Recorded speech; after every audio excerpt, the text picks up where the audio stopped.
you're listening to the Neil Lamptey Show. My name's Joey, and I'm joined by Paul. All right, mate. And by Neil. Hello, sir.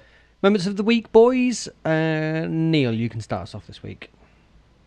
Spending £500,000 on a player, apparently. £1 million spent in total, apparently. Oh, what we doing, eh? £1 Check us out, million. big spenders. They could have bought I don't know. They could have bought Freddie Eastwood for that about 10 years ago. Should have just done it anyway. Again, get him back in. I don't know if Chapman's any good or not. No idea. But YouTube says he's good. His old bosses seem to think he's quite good. The fans seem to think he's pretty good. So yeah, pretty exciting, really. Exciting that we actually went out and did the deal. Especially after how long it's taken to get it sorted. It's just becoming a pain in the arse by the end of it, wasn't it? So just either get it done or leave it. We got it done. So yeah. He sounds like the best finisher we've had at the club since Nick Proschwitz. Sweet ass. Well, I don't know if you saw, there was quite an interesting article that someone wrote. I think it was on like the Portsmouth or something, and it was quite an interesting article. It was like basically saying that he's come through the youth system and all this sort of stuff, and it was obviously he's a really nice guy and all that.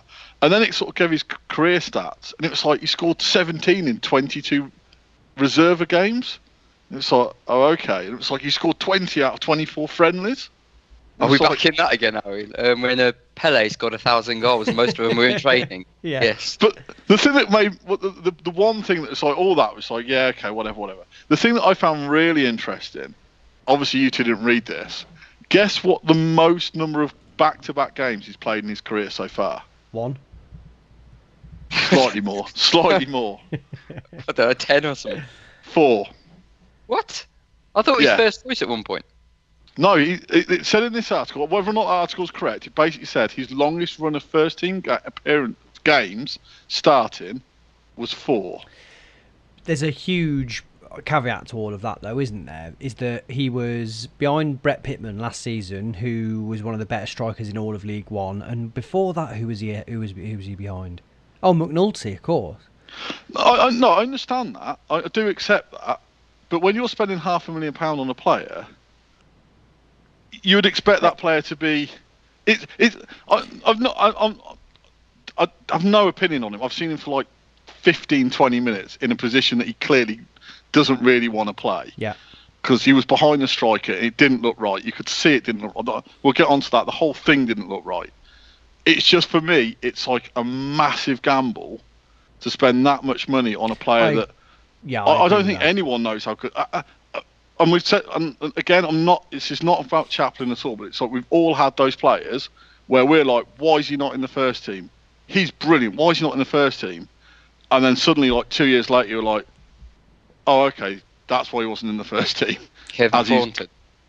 Yeah, Kevin. But even for us, it's like people like Aaron Phillips, even like the Kelly Evans twins have dropped down to non-league. It's like there are players who you catch snippets of. And you're like, that guy's going to be, that guy's really good. But then, when they actually get into the first team, they're just not. And I'm not saying he won't be. I'm just saying that sort of, for me, it is a really big gamble. I hope it plays off, but I don't think this is a massive gamble. I completely agree with you, but I would say, sort of looking at it from the other end of the spectrum, I think we all have said last season, we love Ryan Haynes, but he should probably leave. And I don't. Oh yeah, okay. And I think there's time will tell. But I do agree, £500,000 seems an awful lot of money to spend on someone that hasn't scored 15 goals in League One in a season. But then we know that doesn't mean anything, because sometimes shite players score a load of goals one season, don't they? I reckon that goal that he scored where he looped it over the player's head, it went 20 yards in the air and then he headed it in. That was worth 15 goals. Have you not seen that? I've not seen that. He won goal of the season for that. It was, think Gaza, but then at the end of it, Gaza heads it in rather than volleys it in. I gather his own goals compilation is a bit delish, isn't it? It's McSheffrey-esque of just sort of loads of really good strikes. As a fan, if someone says, look, we're going to sign this player, and then you get sent that link and you look through it, and without any of the other context, whether he's playing or not, you look at that. You think, hang on, this guy's got something, hasn't he? So I'm going to treat that one video as my reference for now and give him the benefit of the doubt. Do you reckon what happened was that Robbins was on the bus home from school and someone WhatsApped him that YouTube video and he rang Vivi. She was like, mate, we've got to sign this lad. He's amazing. If he's lucky. I swear to God, half the signings that happen nowadays, they just sent a name. Like, this guy is pretty good. And they don't watch him or anything. I just feel there's a lot of panic, especially with the transfer windows. It feels like... I mean, he said the same about Bakayoko, didn't he? I mean, did he say something about he didn't want to sign that? No, he couldn't have said something that harsh, but something along intimating that he didn't really know him and he didn't sign him. It's a lot of money for him, wasn't it? The rumour was 300,000 and at least 100,000 for Hawula. Yeah. And you're like, that's just... Couldn't they have just used that money to get more shirts in? or buy a centre-half. I was going to say buy a centre-half. Centre-half, oh God. Or spend that money and actually buy a replacement for Doyle. Oh, they have, haven't they? Yeah. Agogo. He's meant to be, isn't he? I liked your OG Agogo tweet from the other day, Neil, by the way. That was a moment of inspiration. Well, at least I thought it was, and I looked in the replies, and about 10 other people have done it, so... Oh, man. Not quite as good, but, you know. Paul, moment of the week? Bayliss signing the 4-year contract. Oh, yeah. Obviously, that means we're going to sell him in January. Because, why let anything positive happen without sort of... Do you know what I was going to say? I was going to say you should have a look at the replies to the tweet from the club saying, oh, we've signed Bayliss on a 4-year deal. Because almost unilaterally, they're either one of two things. They're either a gif of something from pop culture where a man or a dog is excited about something, or there are people like you, killers of joy, who are just like, oh, brilliant, just means that we'll get money when we sell him then. But like, it's a good thing. Yeah, it's like, what's the alternative, I guess?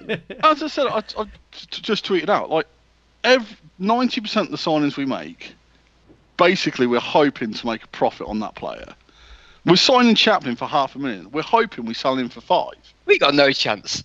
No, but that's going to make a profit on him. But that is the aim. Either we sign players like that, or we sign old guys like Doyle, who you're hoping to get one last season out of, or hopefully two. But that's every club does that. Every single, like Everton signing Richarlison for whatever $50 million. What they're hoping for is he's brilliant for 3 years. He goes to Real Madrid for $100 million. Mm-hmm. It's like that's how football works. Unless you're like Man United, it's like fucking hell. What you got to be happy about is the fact that Bayliss has signed. I mean, if he's the player we think he is, it doesn't matter if he signs a 4-year contract. Unless we get promoted, he's too good to be playing in League One. So yeah, we're going to get more money for him.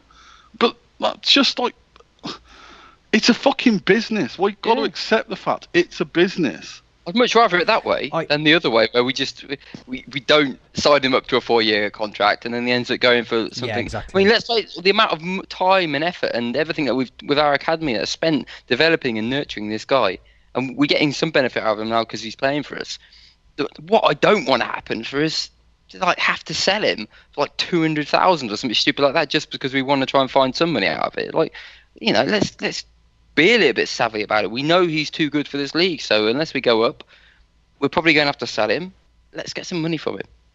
Well, and I think I get the impression that I think he could have left this summer. I don't know that for definite, but I think he probably could have left this summer. And I think it does seem to have been, somebody might know more about this and tell me definitely. It does seem like I think he's looked at it and gone, do you know what, I want one more year here in League One playing 50 games. And then I'll go once I've played 100. Yeah. Do you know what I mean? He said it a few times actually. It's not just one. It's not like a one-off. Like even today, he's come out and said the same thing, and you kind of wonder whether that's just him talking. But like you say, it's not the first time we've heard him say something along those lines where he wants to stay and kind of develop. So you like to think that maybe that's actually in his mind. I mean, it didn't do Dele Alli any harm going from the League One to the Premier League. It's just, and Maddison. Well, oh yeah. I mean, I think it's just a case of, yeah, our owners are a bunch of arseholes. They've always been a bunch of arseholes. But at the end of the day, I'd rather they were a bunch of arseholes. Like, the rumour is we spent £1 million this summer. Now, no, that does not take away from the complete shitstorm that's got us into this mess. However, this summer we've spent £1 million. If anyone comes round in January and goes, well, they haven't backed Robbins, they've backed Robbins, they've given him the money. You know what I mean? It's like whether or not he signed the right players, that's up for debate later on in the season. Because now, the squad we've got is the squad we've got for the next 4 months. So he's built the squad. He's been given the money. He's been given the time. He's been given the opportunity. He's now got to deal with what he's got. He did, however, sell McNulty for more than that. But what I would say is that if you can't fashion a half-decent squad to stay up in League One with £1 million, then you've got bigger problems than McNulty leaving. But I think it said in one of the articles that it's not just the players who bought in. It's also all the players last season got promotion bonuses. You've got to give players new contracts because they're in a higher division. You've got other costs. Life isn't that simple, is it? You can't. But I think he spent £1 million. If the rumours are true, he spent £1 million. That's where he's going to be, to some extent, what he's going to be judged on. Yeah. I'm going to go for a rare negative moment of the week. I really expected both Maddison and Wilson to get in the England squad this week. Oh yeah. I just thought it was going to happen. I thought it was both of them would be in. I was really surprised that they weren't. Did anyone watch the Liverpool-Leicester game? I did, especially because of Maddison, obviously. What makes me laugh is when you watch him, this is only like 50% of his quality. He's kind of having relatively, for the first time you see him, I can imagine you think he looks great because he's really sort of nifty, but people who've watched every single second of him play football for his entire career will know that he's got so much more in his locker. Yeah. And you sort of think, hang on, if this is him just bedding in and everybody's already talking about him for England, what can this guy do? I mean, and he's played Liverpool and Man United out of his first 4 league games as well, and in both of those games has come out of them as like a legit attacking force that caused all sorts of problems against those teams. He got man of the match the weekend, didn't he? I'm really. I know it's fake, but still. I'm really quite surprised that even for someone who loves him as greatly as I do, I am quite surprised at how well he's acquitted himself already to the Premier League. Because as well, Leicester don't look especially well functioning yet, do they? Albeit that I think they've got some nice elements. Great up front's weird. Say again. I don't know why I'm going tactical on Leicester, but Gray up front, it doesn't seem right. Yeah, that doesn't fit right with me particularly for someone who is so clearly a winger. But I like Chilwell. I think Chilwell looks good, and I like the other fella on the right hand side. I'm waiting for the comments. We've done 30 seconds on Leicester. People are going to hate us. You two have. I've ignored you. You don't actually like football though, do you? Well, that's why I've got a season ticket at COV. You haven't watched the non-COV game since 1974, have you? You were picketing the World Cup. I think my issue is I only really watch England and Coventry City, which is just like doomed for failure, isn't it? No wonder you're so grumpy. Well, I mean, they've taken football off terrestrial TV, and I'm not paying for football. I pay for a season ticket. So. Well, why don't you tell us about a game that you were at on Saturday then? So we had Rochdale at home. It was a strange old game, I would say. Yeah, I sent you a message before the game saying that and I know people are going to go apeshit over this. I gave it big game clacks on. And the reason I did that is because, if you look at the fixtures coming up, the next 3 home games are against the teams that are coming second, third and fourth in the division. But also, you felt we needed to have a bit of a kickstart. Rochdale aren't a decent team. We've got a respectable draw against Gillingham. Obviously, the game for that had been the woeful Blackpool game. So we're going into this sort of... It's 6 games in, you can start to get a bit of a feeling for the squad. And I know before everyone goes, Barnsley was shit and they got promoted. Yeah, I know, but that's a very much a one-off. Most teams... Once they start poorly, it can take a while for that to kick in, and you are then looking around you. And so I was hoping against Rochdale would see the performance like everyone had told me against Gillingham we'd been really good, deserved to win, really sort of taken massive strides forward from the Blackpool game. Rochdale, the sort of game you're looking at, you should be getting a home victory out of if you want to be up around the playoffs. Which the way we started was just horrendous. We just, the back 4, back 5, you include Doyle, were just really off the pace, just sloppy passing, not really sort of care and attention was being made to what they were doing. There wasn't marking didn't seem quite right. They just didn't seem switched on. And fortunately, Burge made a couple of decent saves. Fortunately, Rochdale just aren't that good. They couldn't really capitalise. But, the first 10 minutes, you were a bit worried about how things were going to go. And then we slowly kicked into gear. The Bayliss started getting on the ball. Andrew started getting on the ball.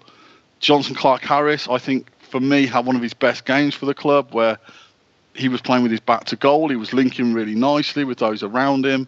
He was sort of doing that striker's role which you wanted him to do. So he was giving us a platform to build from. I thought he was looking good. Luke Thomas was cutting in. I find it ironic that he has literally only a left foot. And last season, when Jody Jones was scoring all those goals, people couldn't shut up about the fact he had a left foot. Luke Thomas appears to be fine just having a left foot. Yeah, football fans say. But, he does have that one thing where he cuts in from the left-hand side, tries to get some shots away. If anything, he was probably too eager to get shots away. That quite a lot of the shots we had were... People weren't set. I think we talked about this last year, where people were having shots, but they were sort of spinning from 25 yards and then having a pot shot. There weren't many opportunities where people were actually composed. And then Grimmer was coming through from right back. Their left winger wasn't really covering him. With Thomas tucking in, he was getting a lot of time and a lot of space. He pulled one back for Andrew, which Andrew probably should have scored, or at least hit the target with. He pulled wide. There were a couple of other crosses in, which were getting flicked away. For about 25, 30 minutes, we were clearly the better team, going forward, looking confident. The only person who probably wasn't involved as much as you would like was probably Jordan Shipley, who I don't particularly, the more I think about it, I'm not sure. He's a converted left midfielder from a centre midfielder. I'm not sure he's the left prong of an attacking three, because he doesn't really have that drive. He doesn't have much pace about him, and his movement isn't sort of correct for that role. I think that's a big issue we have, that left wing position. We've tried him and Huula there now, and neither of them have really clicked or worked. And then you were sort of, this is coming. This is definitely coming. But we didn't really. I think Andrew had another opportunity where you thought if that had gone to Thomas, who was quicker, he would have driven through. But because Andrew doesn't really trust his pace, he shot maybe a bit early. But you were definitely signs, and if Neil agrees with this, definitely signs in the first half, after that first initial 10 minutes, where you were like, we should be, this is ours for the taking. Rochdale don't look much cop. The tactics are completely helping us, because the amount of space that Grimmer's getting is basically giving half the pitch to play with. We really should have gone in 1-0 up. Yeah, I totally agree with it.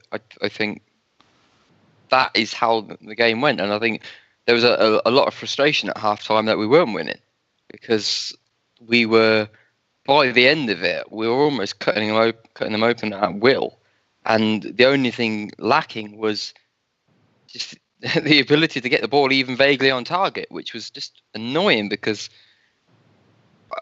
there were plenty of efforts which probably people shouldn't have been shooting because they just weren't set, like you say, but there were also plenty of times where they could have picked out the right pass to someone who would have been able to get a decent shot on target. And it was just, someone mentioned to me afterwards about kind of the thing that we spoke about in the past, which is this sort of notion that the players almost feel like they're going to get more chances, so they're not as clinical as they can be when they get them. And it's a real odd concept, but something about it sort of rings true with me when I see the players, when it got to the point in that second half, that first half, where we were all over them, and you had Luke Thomas just driving down, running at them every single time he got the ball. You had Grimmer playing really well on the right hand side, and even sort of Bayliss was moving on forward into the attack, and it was just like, okay, when is this goal going to come? And it didn't come. And you can kind of look at it in two ways. You can kind of think, and there's a lot of negativity around that, where you sort of think, oh God, they're not putting the ball in the net, we're going to get punished for this. Or you can kind of look at it from the other perspective, which is actually just continue, show some sort of tenacity in what you're doing, and keep doing what you're doing. Move on to the second half. Take the positives from the fact that you've actually got the quality to, carve this team open, and just recognise, okay, we haven't got the goal yet, but let's carry on what we're doing.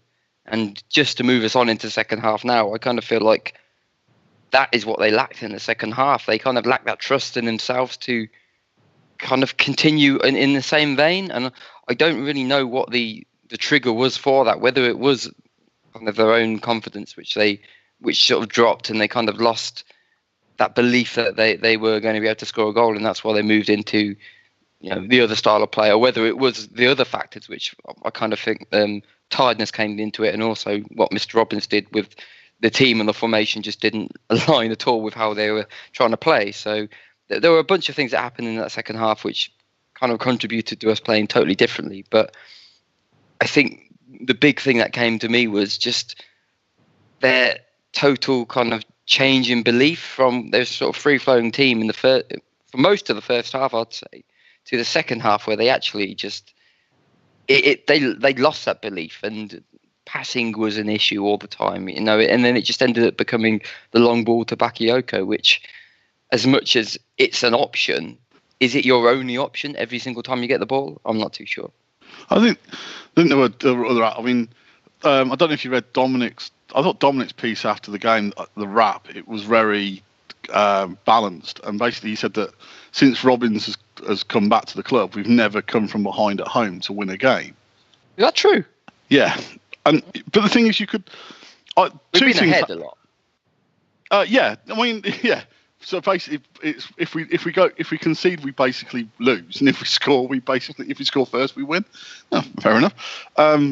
I mean, I think obviously two other things majorly happened in the second half. One, they scored, and they scored very quickly. Yes. Again, due to us being very sloppy, like not being switched on, and that's a issue with the strikers, which is why one of the reasons they're not getting things on target. I think there's a it's really hard because it's like you say anything like, "Oh, I don't think they're concentrating." It sounds really personal. You say, "Oh, someone's just having a bad game and miscontrol the ball." That doesn't sound like things happen. When you say things like, "Oh, I don't think their attention was on it," it makes it sound like it's an actual personal attack. But I don't think. I think there isn't that the attention to detail at the moment on the pitch. I don't think there's that. I think there's quite a careless attitude where people aren't bothered if they make a mistake, because I agree.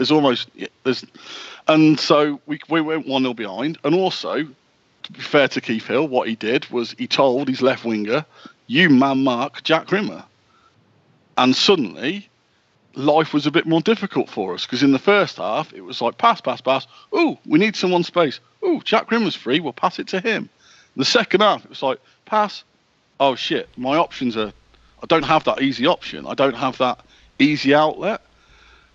And it was they made life difficult for us, and we didn't know how to respond. Now, one of the reasons for that is I think we're if you look at the front, you take Doyle out the front attacking team, it's not, and Andrew to an extent, it's quite a young attacking team we've got with Bayliss, with Thomas, with Bakayoko Ward. Johnson, Clark, Harris, they haven't played hundreds and hundreds of games. It's quite a naive team, and you could see that when things start to go slightly awry, not that they hide, they just don't have the mentality to sort of push through that. While I thought Rochdale sort of once they'd gone 1-0 up, they were very much a case of like, well, we've done our job now. It's your job to try and score against us. And saying that, Rochdale had 8 shots on target. They really should have walked away with another couple of goals as well, especially in the second half. They had some really good opportunities that they just wasted, and they scored 2 goals, which I think one of them was very marginal offside, the other one was probably clearly offside. So, and they also hit the bar, didn't they? So the second half was a lot more even, or Rochdale were more on top, and it's just like this isn't the second half. Just whether or not it is tiredness, I didn't. For me, I didn't notice a distinct of they looking tired. But there again, for me, it was a case of Robbins went to the bench, and you were like, as soon as we conceded, it was like, well, that just means that Chaplin's going to come on earlier than he would have done. And he came on for Andrew, and you were like, to be fair to all the Pompey fans, as much as they've given Chaplin a lot of praise, they've all said he needs to play up front in a 2. No one said, oh, you're getting a really good number 10 there. And the advantage we had in the first half was a lot of the ball went through Andrew. It went to Johnson Clark Harris, who played it back to Andrew. It was going But Andrew is a natural number 10. What he's looking to do is looking for runners to run onto. He's looking for people to move. He's comfortable with the ball at his feet. You watch Chaplin. Chaplin doesn't look like that guy. That's not a criticism of Chaplin. That's just like some players aren't the same as other players. You got the feeling there was one ball that went through that JCH flicked on, and you could see that's what Chaplin wanted. He was buzzing around. He was on the shoulder of the defender. He was trying to nick that ball. That's what he wanted to do. You could see that was the one time I thought he came really alive was the one time I saw him anywhere near the penalty area where the ball was bouncing around and you were like, he looks interested in this. He looks like he's waiting for their player to make a mistake. But when we've given him the ball on the halfway line, you were like, surely we haven't spent all this money on a striker, number 9, who's picking the ball up on the halfway line and then having to, with Johnson Clark Harris 20 yards ahead of him. That doesn't seem how he wanted to play. And then we took Johnson Clark, then we took Shipley off, which was probably the right move because he wasn't having a good game. We put Alisani on, and we decided that, we're going to play to him like we would have done if we'd have put Brian Dean on. For some unknown reason, we just kept pitting the ball long. It was just like, he's 4'5". Why are you knocking the ball long to the left winger? And then he brought Bakayoko on, and you're just like, well, you've killed all the momentum now because you've replaced 3 of your front 4. And the style of football you're playing in the first half, you can't play that because you don't have the right players now, because you've got 2 flying wingers, but you've got no one to link the game. You've got no one to dictate it. And that's one of the... I kind of think that's one of the red herrings from the kind of the assessment of the match from a lot of fans. And it's Tony, especially, where it wasn't one of his good games and there were mistakes in there. But like you say, when you replace him with Chaplin, you're replacing that link, and it's really quite a crucial link, especially the way a lot of the players Bayliss want to play. And it may not have been his best performance, and I don't know whether Robbins was alluding to his fitness, to Andre's fitness, but it went wrong when he left the pitch, and whether he was having a good game or not, him leaving the pitch had a detriment to the rest of the team because we suddenly missed out on this link player, and we ended up having, I hate it, this sort of square formation where there's a huge hole in that middle where you need someone to be kind of linking everything together, and we just didn't have it. And Chaplin, like you say, isn't that player. I don't think he'll ever be that player. I think he, as much as he looks like him, he's not Eden Hazard. He's not going to be able to do that sort of role. And then we just ended up having the one option, which was get it long very early on in the second half as well. It wasn't like it was a late decision or desperation. I kind of felt like we abandoned our play and our tactics pretty early on. And it was just going through the motions by the end of it. There was no determination to get the result, which, considering a lot of that team remains from last year, and you kind of compare that where they were quite kind of forthright in their approach, and they would continue for the 90 minutes playing in almost the same way, and they invariably would get something from the games. This year, to date, through a combination of kind of, I've seen a thread of tiredness throughout the whole team, but that combined with just almost giving up on the thing that actually works for you, it just leaves the match petering out, and that's what got me at the weekend. Just the way the game just. But 20 minutes to go, there was still no real sign they were going to do anything, and it just didn't happen. We brought on Alisani, and he wasn't able to influence the game because, like you say, we just didn't give him the ball in any way that he was going to be able to do anything with it. So it was a combo of things, all very frustrating. And I think when you look at it you now look at it as a global side. I know we're only 6 games in, but we're now sort of seeing some patterns emerge.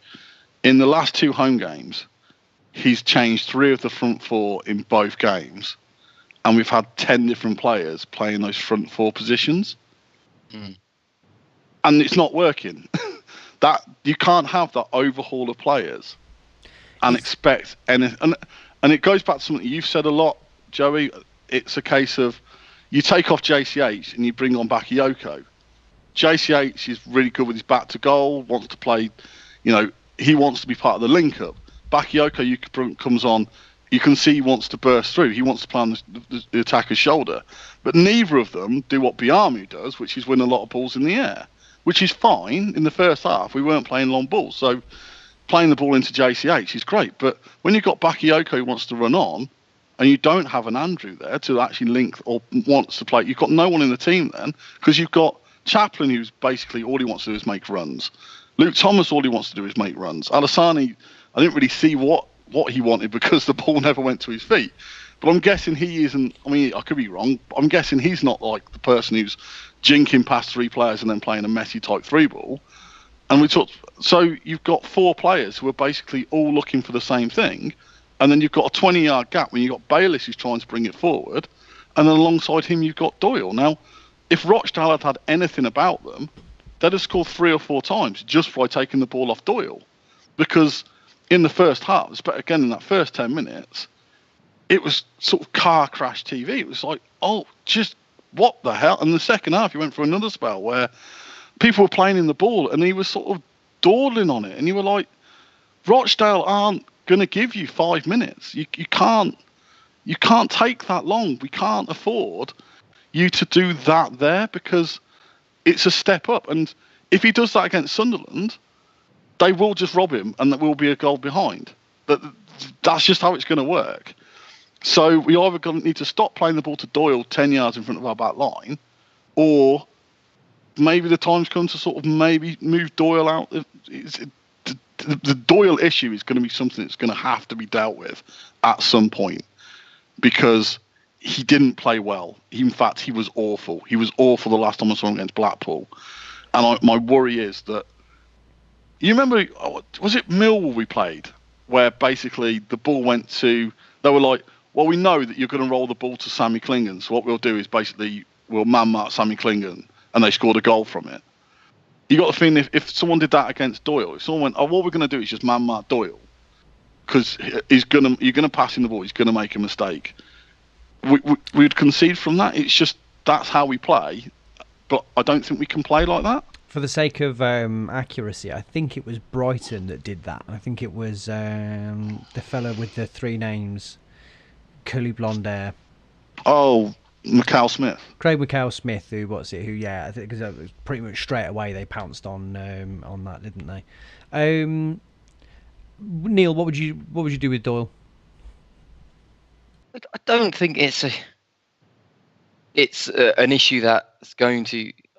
I don't know if it's terminal yet, and that's really sort of dramatic. But he had a really strange game, and he had an annoyingly sloppy game. But also this season, I've seen him be really influential as a captain as well, and I've seen him have some good games. So I'm not going to chuck him out. I think he's still got a lot of value. I think I don't know whether that was just a poor game or whether that's a sign of maybe him losing something. I don't know. That's my answer. I don't know. I keep with him because I think he's having some good influence this season as well. But obviously at his age, we kind of see these things go downhill quite quickly. So it's one of those where, as much as we all love him, I think we also can't afford to be too sentimental about any footballer anymore. So we've got a big squad, and if these things playing these players starts to become sort of detrimental to the team, and he becomes a liability, which is harsh to say about someone like Doyle, who played so well last year, then obviously you've got people like Kelly and Agogo who, by rights, should be coming in and doing that job. I think that's the other big unknown in this, is Liam Kelly is on the verge of being back fit again, and it will be interesting to see if he struggles to get in the side ahead of Doyle, because you'd have to say that on current evidence and just on the fact that he's not 37 or whatever that Doyle is, you would imagine that Kelly would have a fair shout of getting back in that team. And I don't know whether the problem with Doyle is, well, simultaneously that he, is a 37-year-old guy who League One might be a step above him, but actually we probably have got 3 better central midfielders at the club, haven't we? I mean that's fair. I think the key thing that he's got going for him, especially in the evidence of these opening games, is his determination to win. Yeah. Still, far sort of outstretch. Yeah, that's a shit word. Outshines outshines the other players, and we kind of alluded to it earlier, whereas last year, because we knew we had to get out of that league, and there seemed to be a determination in every single game where it was kind of you had to win those games, and when you didn't win those games, there was a real sense of disappointment. I do wonder, and it is early, so I can't quite tell, but I do wonder whether this season there is quite the same determination to win, which isn't good at all. Even if you're not expected to do well in any league or expected to do well at all, if you don't feel quite the same about winning or losing, and everything's quite benign, I do wonder how kind of bad that can be on your performances, because ultimately you end up going 10 games and you're not taking them as seriously, or you're not kind of being as ruthless as maybe you could be in your play. The next thing you know, you're entrenched in a relegation battle, and you don't have the wherewithal to actually build up the confidence to kind of deal with that. And I still don't know how we're going to get on this season. Nobody knows how we're going to get on this season. But I guess my concern is, from these early games, just there seems to be a very different sense between the style of play and the kind of the team camaraderie last year versus this season, and that can all change and that can all grow. But that's my sense at the moment. I'd make. Sorry, Andre. No, you go ahead. I've got sort of three comments. One of them is, I think there's an it's a bit of an odd thing at the moment. I think the fans sort of expected us to finish in the top 6, and I've seen. Do you really think that? Because I've not seen people. I've seen people. Majority of people, honestly, I've even on this pod, it was all, if we finish top 10, we're doing well. Yeah, maybe it's my focus again. I've seen people go, top 4 will be this, and we're aiming for 5th or 6th. And then I questioned that, and he basically went, well, this is what Robin said. Robin sort of said that we're not going to stay around in League One for too long. And you're like, my worry is sort of expectations are too. I don't know what my expectation is. We just sort of talked about this previously about where sort of what par is and that sort of thing. My worry is it's like almost like some people have got too high expectations. My worry is what you're saying is almost like the players don't have any That's it. Yeah, you're right. Yeah. And it is sort of, and I don't disagree with you. From what I've seen, as I said, quite a lackadaisical attitude, which I find quite strange. The way they started against Rochdale was so sloppy. It was almost really strange to watch, because there were a bit like the Blackpool game. There were 4 or 5 players. You're just like, you're not doing the basics very well. Like they all got better. I'm not saying that anyone was awful in that game, because they weren't. But for the first 10 minutes, it was quite disconcerting how badly we started. One of the other things, if you look at the teams we played so far, Rochdale have beaten us. They've only beaten one other side. The other 2 teams who have beaten us this season, we're the only team they've beaten. So in the first 6 games, again, we're only sort of minuscule into the part of the season, but in the first 6 games, we haven't played anyone any good yet. And we haven't played, in the last 180 minutes I've seen, we've had about 25, 35 minute good spell over 2 games, and we've lost both those games and we haven't scored. And to be honest, we didn't look like scoring against Blackpool. We looked a lot more like scoring against Rochdale at the weekend. But again, it took to the 67th minute until we actually got a shot on target. There's something. This isn't. And I've seen a lot of people go, "Oh, last season. Look at last season. This time last season we'd won 3 games." I think what my worry is, it's like everyone goes, "Oh, look at last season. Last season we did this, and we weren't scoring goals, but then we did." It's like, yeah, that's fine, but we were playing at a lower level. If you think back to the season before that, we didn't really score or win, and we didn't do that all season. Got relegated. It's a case of like we can only really we've got to look at this season, how we're playing this season, the players we've got this season, because last season was a completely different thing. It was a completely different mentality. We were playing against teams who are now non-league. That we were playing the dregs of the Football League. This season we're not. This season we're playing against better teams. Rochdale were shit for 35 minutes. They were good for about 20, and they won the game because they took their chances. They were more savvy than we were. And my other comment is, like, we have got quite a young team. You take like the average age of the team with Doyle in is 24. You take him out, he's 22. It's a young team. It's quite a naive team as well, and it might be a case of, as much as I like Bayliss, maybe it'd be better if Kelly doesn't come in for Doyle. Maybe it'd be better if Kelly came in for Bayliss and gave us that sort of solidity in central midfield. If you look at Doyle last season when he was at his best, when we were at our best playing 4-4-2, Shipley was like 5 yards to the side of him. So he didn't have to cover where Shipley was because Shipley was there.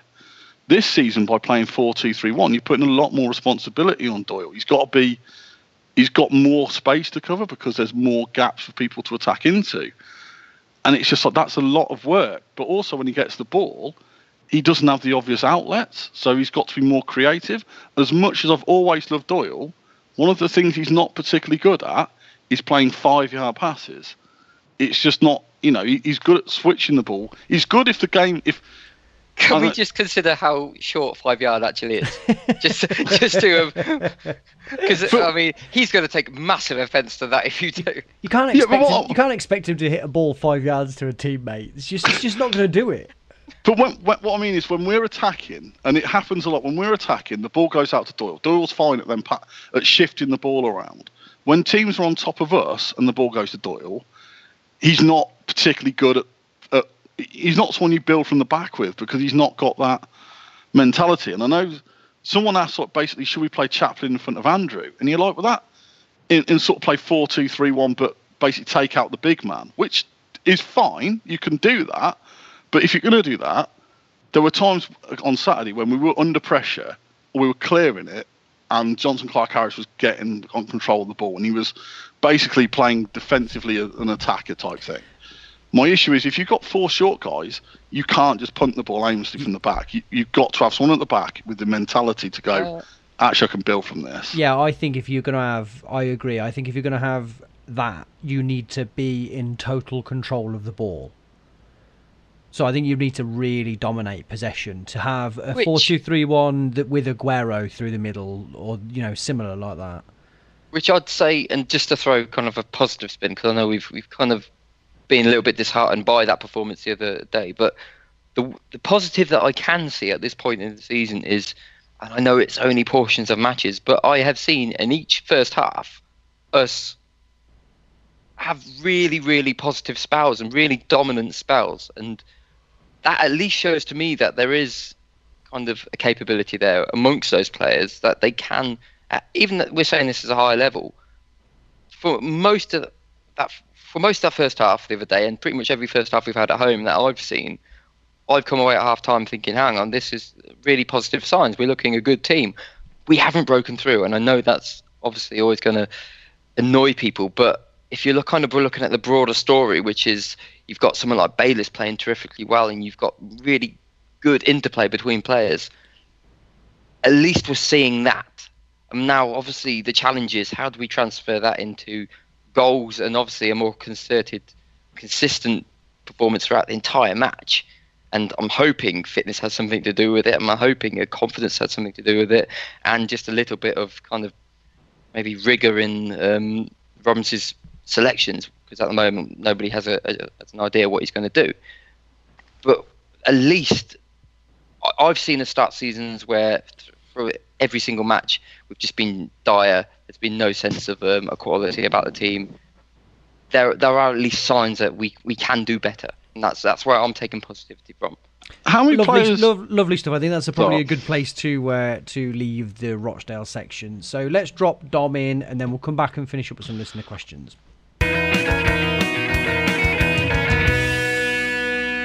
Hi, Dominic. Thanks for joining us. As always, good to be on the show. Oxford on Sunday, is that right? Yeah, because there's massive demand to watch that game. Yes, quite. How are Oxford doing? They started this season pretty disastrously, to be honest. Took a few heavy beatings, but they got their first win a couple of weeks ago against Burton, and then they played Sunderland last week and gave them a really good game. Basically dominated the game. Sunderland went down to 10 men and were pretty lucky to salvage a point from that game. So it looks like, after being possibly a little bit underprepared for the start of the new season, that they're showing signs of starting to move up through the gears. If you imagine just a team managed by Carl Robinson at this level and with fairly decent backing and some really good players, it's probably going to be around the playoffs. And their start was a little bit of a false start, really. Carl Robinson, a fairly divisive figure. What do you make of him as a manager? Yeah, he does tend to be a bit of a knob generally.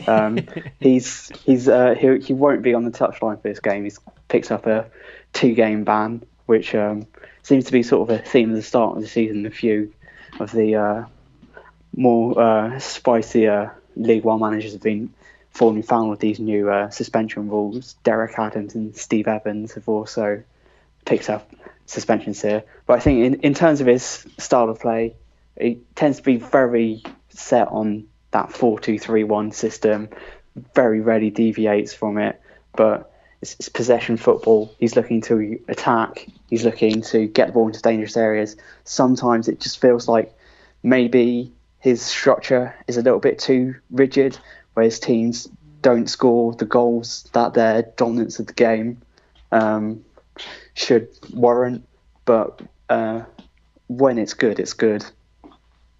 When was it last very good? I had a mate who was a Charlton fan who didn't think an enormous amount of him. Yeah, I suppose it was quite an interesting time at Charlton. And apparently, Carl Robinson said to Mike Calvin, don't know if anyone heard a recent Football Weekly podcast he was on, and he was really good. He was saying that basically Robson turned up and within about like 2 days, he just realised that he shouldn't have taken the job. Yeah. So, yeah, whereas his MK Don side, when they eventually went up, I know they had Will Grigg and Benik Afobe in that team, and Dele Alli, of course, but that was very good football, and that was sustained over 3 or 4 years, really. They were sort of up and around the playoffs at that level, and for someone who hadn't really had any managerial experience at that point, that was really impressive.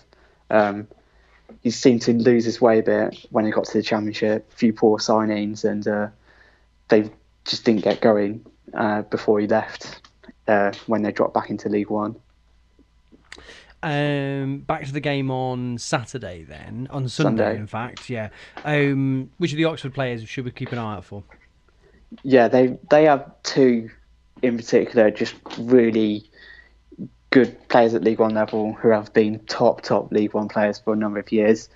James Henry, who was with them last season, who's been at Wolves and Millwall, typically been a right winger, sort of someone who could beat players and put a good delivery in. He's been converted into an attacking midfielder over the past year, and he's been really good in that role. They've also got Ricky Holmes, who was almost embarrassingly too good for this level of football. At Charlton recently, yeah. Yeah, just someone who just, every time he picks up the ball, he's beating 2 or 3 players and he's looking to get a shot off. He scored a really good free kick at the weekend against Sunderland, and he's someone who just is so consistently absolutely brilliant at this level, and it's going to be very hard for us to contain those two.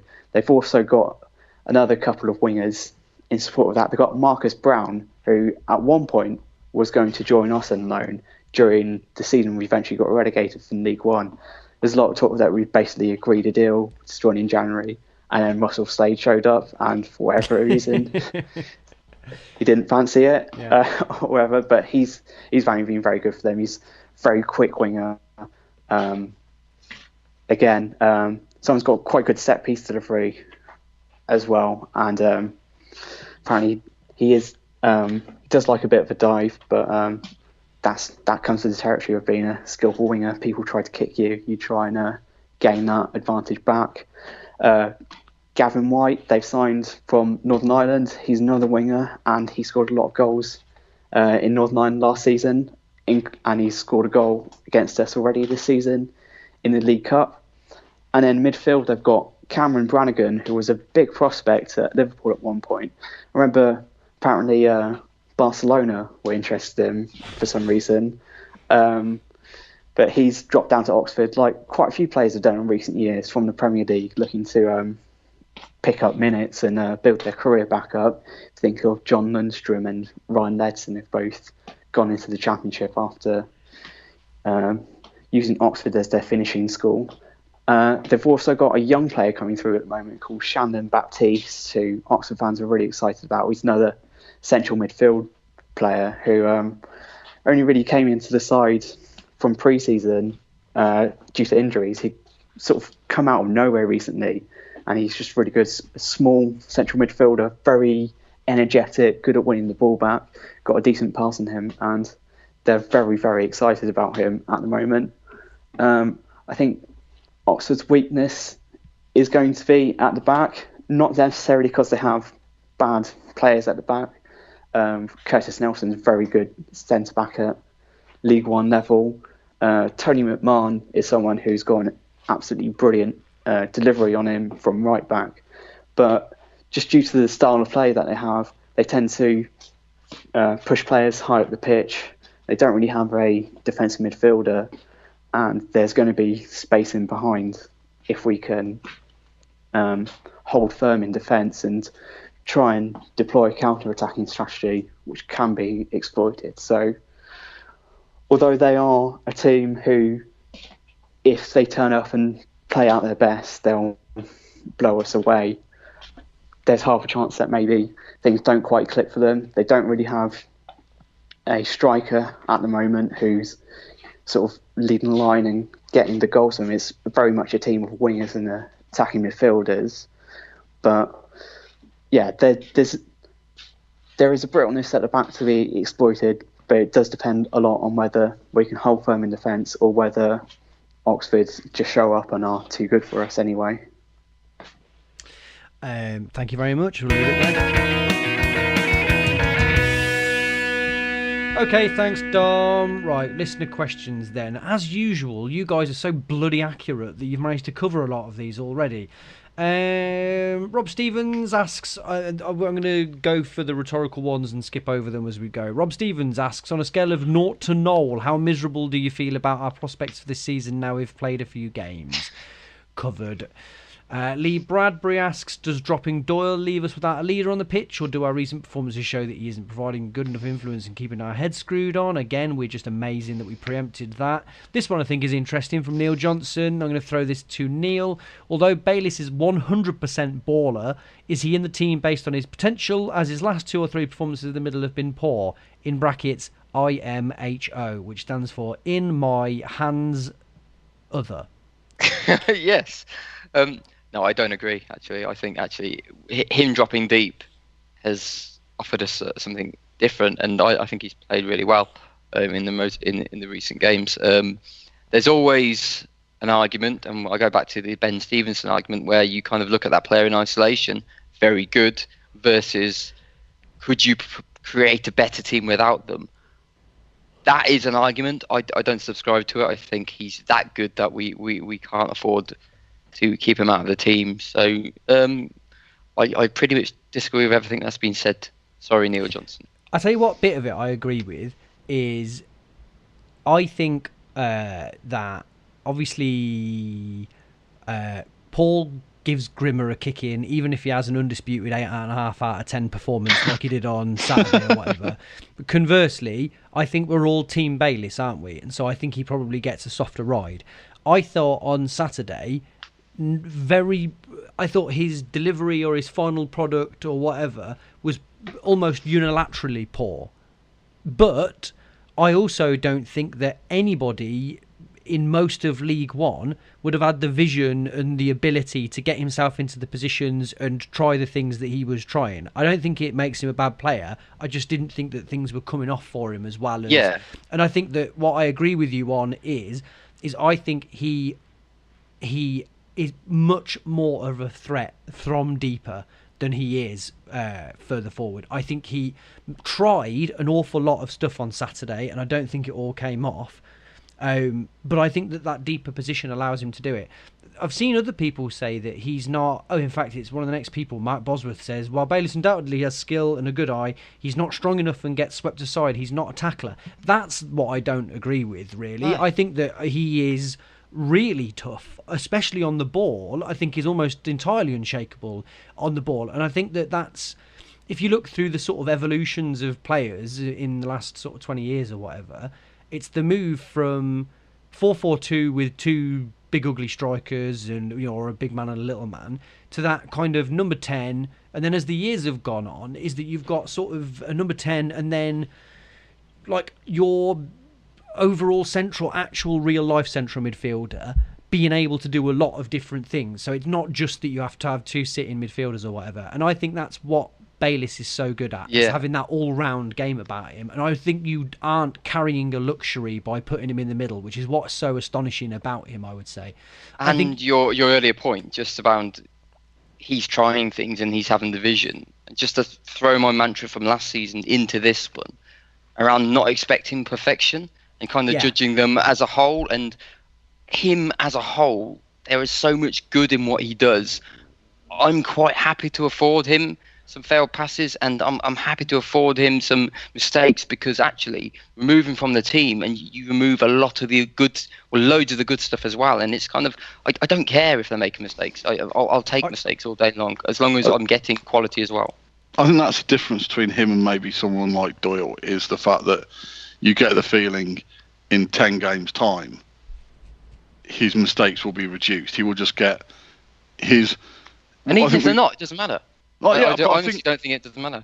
But I think what I'm trying to say is, like, he's still really early into his career. I think he's only made sort of 35. I mean, apparently this time last year he hadn't even made his debut.